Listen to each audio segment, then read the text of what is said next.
商务航空车落伫咧日本成田机场发生机班延前甲调度出问题，引起旅客不满。这边航局昨开始调查。商务航空董事长张国伟对媒体表示，讲伊透暝拢无困，而且透早呢佫驶飞机转来，敢有违反着这飞行规定？这部分民航局赶快要查。交通部长吴国才指出讲，对商务航空这件事件会当看出，这航班甲人员调度拢是有困难，北比航线敢要佫再增加，这部分也要爱思考。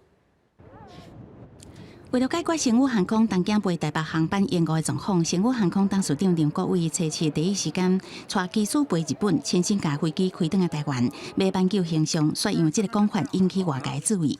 啊，你看我也没办法，我也要自己亲自。对啊。昨天到现在我都没睡觉，从3点开始搞。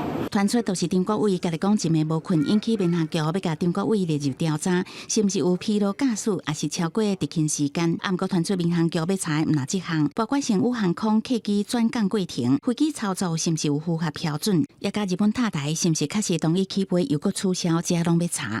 星宇在这个成年是有代理公司哦，那这个代理公司是不是有完全发挥沟通的功能？其实我觉得我对这点是存疑，因为两边要沟通的时候，可能机场讲的方式，透过中间的这个代理的公司做一个这个协调的时候，是不是星宇听到的是一样的事情，还是有些误会？我觉得这当中是一个可以探讨的方向。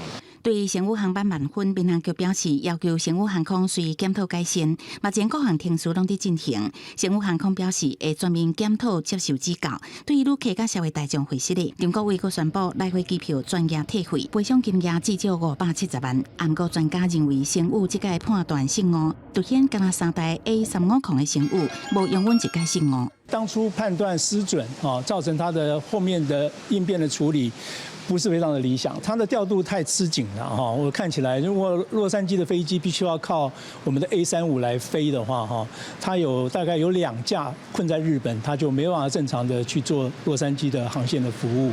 那这个影响都是连锁。它还要继续扩充北美的这个航线哈，所以我们的想法是，机师哈或是飞行组员够不够？